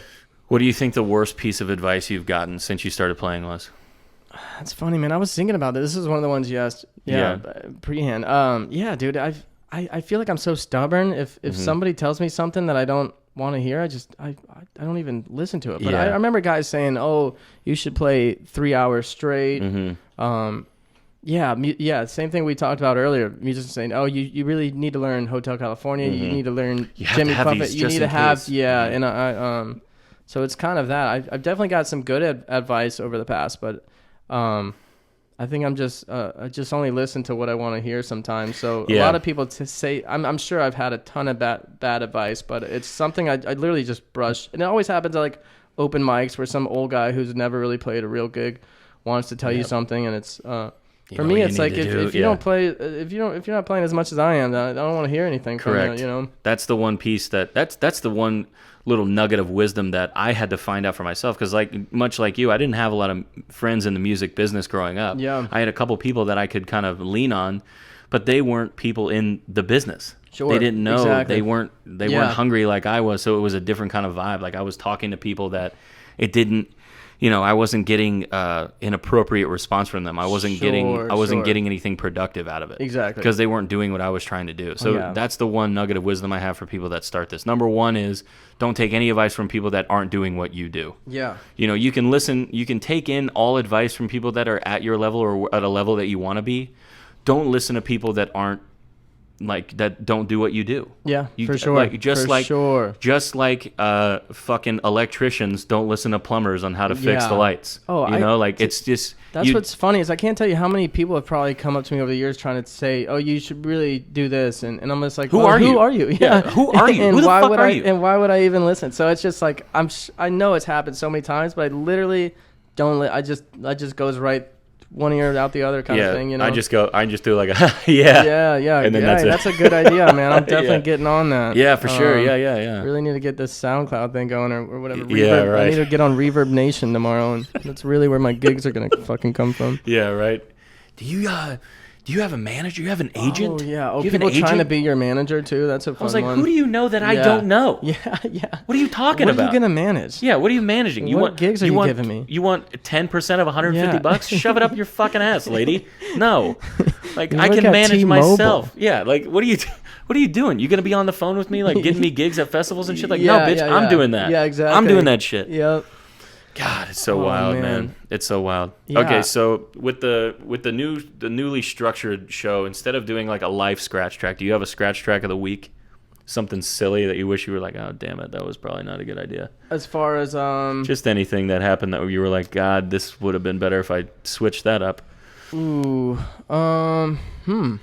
No, I don't know. I got to think about it. If I can do anything, though, I can give some good advice that I was taught when I was younger, which guys like Joshua Riley and Michael Nichols, who just wrote a book. I saw that, yeah. So what's it called? The Local Musician's Guide or something musician like that? Or something, let me look that up. So, yeah, check it out. I mean, Mike gave me a lot of good information when I was young, and one of the big things that stuck with me, first off, for me, it's just stay humble. Just do your job, be a nice guy. Absolutely. Don't walk in being cocky or thinking you're the shit, because it's whether you're good or not, people don't want to see that. And so so was it solo acoustic musician, a practical how-to guide. I'm gonna try to buy that. So that's pretty good, man. I like that. Yeah. So one of the best informations. Well, so one which I go by is I don't have anything. I don't have an iPad in front of me. I love to learn the song in and out and play it live without having this weird thing in between me and the crowd. And I don't hate on anybody who has it, because not everybody has that kind of memory. I've just been able to learn. It's fine. And I would not hate on anybody, but it's nice. And now you don't have to have a monster book in front of you with 300 pages. So that is nice. But that's something Michael told me when I was young. And it just made me really learn the song before I took it out, instead of going, all right, I know the notes, I know, so now I can look at the crowd, I can see what's happening, and I can just be completely involved with it, which I enjoy. I don't like anything in between me and the crowd. If I can I like that. Some people just, and you can have one, but some people just literally stare at that thing the entire time. Yeah. And it's like, you have to look up eventually, you know. Yeah, I use it as kind of just like a safety net. Like the only time I really stare at it is if I'm like really not into the crowd. Yeah. Where like I'm like, that all can right, happen. fuck I this, get it. man. Sometimes I just stare at the ground. I just use it. Yeah, I just use it as like a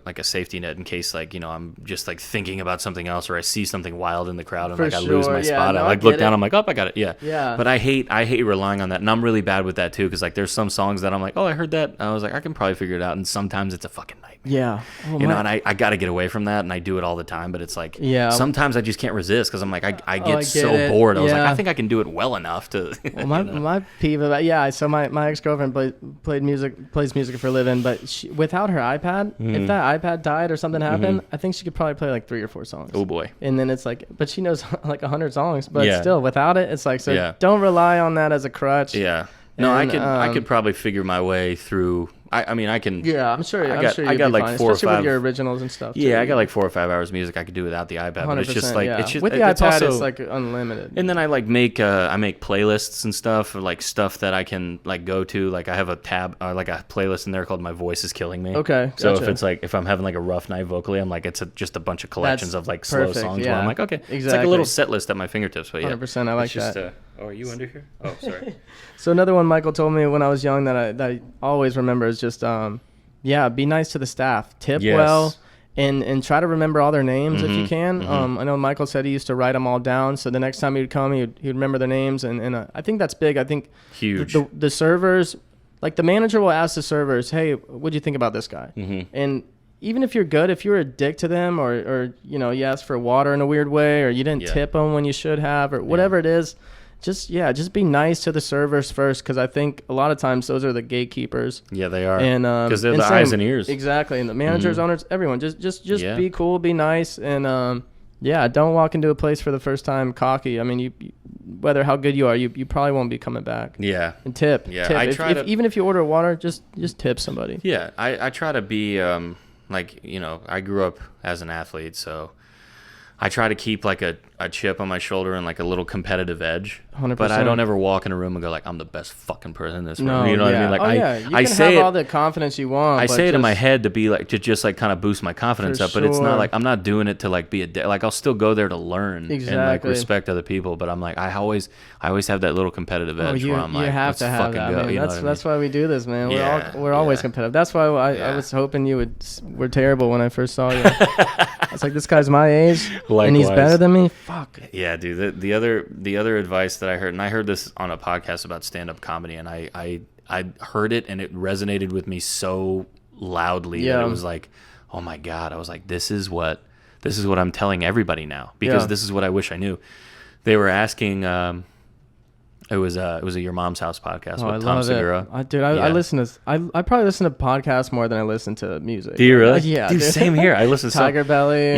Tiger Belly. Bad Friends. And Joe Rogan, obviously. I listen to so many podcasts. Yeah, man, I love it for long drives and stuff. That's my favorite. Two Bears, King and the Sting. Oh yeah, Theo. Theo's so funny. I know. There's a lot. I think, like you said, there's a lot we can get out of here in comedians talk. Very similar situations. Behind the microphone. Very similar lifestyle too. Yeah, you know. I think they always say like comedians always secretly want to be musicians and musicians always secretly want to be comedians. Oh, dude, I have a whole folder of shit that I want to do in like stand up. I would love to do like an open mic at a stand up one day. I want to go to a safe room where I'm not like, because I have some stuff in there that's like, ugh, gross. Oh yeah, you know what I mean? I don't want to be. Dunny and Brewer used to do one for a bit, but it could be so awkward sometimes. Yeah, sometimes the people like fall flat on their face. I know I'm gonna bomb, but like, I want to try it. You got to bomb to be good. You know, it's like I've had so many bombing experiences, but what I heard was, people were asking, like, Tom Segura about, like, you know, what do I do? What's your advice to me about stand-up? And he was like, he just looks at him in the face and goes, are you obsessed with this? Yeah, there you go. Are you obsessed? Yeah. Because if you're not,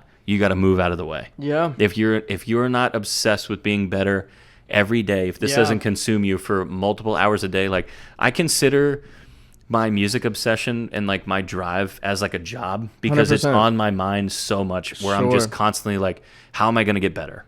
who am I gonna go see so I can learn something from? Who do I want to be like? How do I write this song and make it connect with an audience that I wouldn't do? Like, where can I travel to play in other zip codes? Like, I'm constantly thinking of ways to keep moving, because the moment you stop doing that, that's when everybody forgets about you. Yeah, but when you get content is when you kind of already lost it. Yeah, I am comfortable in uncomfortability. Exactly. You have to be. You got to be uncomfortable with failing, and yeah, you just have to be a workhorse in this kind of game. And you know, for people who work enough, it clearly shows. You know. Yeah, absolutely. You can do all the marketing you want, but you kind of, you have to learn your craft and you got to work hard. Yeah, got to get the crowd involved. There's a lot to it, man. It's stuff I'm still learning all the time, man. I'm every always day. learning. Crowd work has always been tough for me. It's something I'm always trying to figure it out. I hate talking about and introducing my originals and stuff. Without telling a big story without sounding like a dickhead. It can be tough, man. My one thing that I'm most uncomfortable with, and this is really weird, I don't like it just doesn't feel natural to say my last name. Oh, okay. So I always will say like, hey, I'm Josh or whatever. I never go like, I'm Josh Plummer. Yeah. It just feels weird when I say my name to a crowd, because I don't know, it's just like maybe it's an insecurity thing about like growing up. I hated my last name because everybody fucking teased me about it. But like I don't know, it's like one of those things where it just doesn't feel like it rolls naturally off the tongue or something like that. But I don't know. I see what you're saying. It is what it is. I'm a weirdo. Who knows? Well, I hate to plug my all my stuff on like plug away. Do it here again too. Well, that's the thing. I didn't really have anything to plug, but I know some people are just like, find me on Facebook, find me on Instagram. Here's my Snapchat. Here's my private, my OnlyFans. My OnlyFans. Yeah. You want to see some dirty feet? Yeah. Oh, I got a good story about that. I'll tell you off air. Yeah, please do. Oh man. Okay. All right. We gotta get you out of here because you have a gig and we both do. We have a gig out across the bridge tonight. So for sure. Where are you at tonight? I'm at place out here in Riverview. I'll tell you off the mic because I'm a little nervous about it. So, I'm sure there's a bunch of great gigs right here in Riverview. Yeah, it's not great. This is my last gig out here in Riverview tonight. What's up? Last one on the calendar. By the time you see this, there will be no gigs in Riverview. Unless this one goes extremely well, it'll probably be the last time I play out here. It's just not my thing anymore, man. Like, I've had so many bad crowds out here, and so many. Don't be afraid to be picky with your gigs, man. If you can get burned out in this gig in this kind of career so easily, playing cover songs anyways, like absolutely. Play the places you want to play, and I mean that's a bit of advice. Yeah, be picky if you can afford to. Be picky. Absolutely, I agree with that 100%. All right, well, plug your stuff one more time. Let them know who you are, where they can find you, and everything. MattWinter.com. Yeah. Band.com. All your weddings and needs. Don't take that out, please. I'll leave it in. Leave it in. All right, that's it for me. All right, ladies and gentlemen, this is Chase Harvey. He's going to be back. I had a blast, man. Thank you for doing this. Always a pleasure, man. Always fun talking to you. Yeah, dude, this is great. Shit, baby. As always, follow me on Instagram, Josh Plummer Music. Go to my website and look at the schedule, joshplummermusic.com, and then also the Facebook page is the same. Make sure you subscribe to the YouTube channel for this. And we got our first new show under the belt, so thank you for being our taping. We got a sports episode coming out pretty soon, so be on the lookout for that. That'll be fun. Dope. Yeah, and we'll get you back in here soon, and we'll always a pleasure, man. Yeah, it was a lot of fun. Got to gear up for the weekend. So thank you guys for listening. We'll see you next week. We're gonna do shows every week now. I forgot to say that in the beginning. So we're switching we're switching the format to every other to doing every week. So we got more content for you guys, more interviews, more musicians, more friends, more sports, whatever. So we're going to have some fun with this summer. We love you guys. Thank you so much for listening. We'll see you next time. Peace.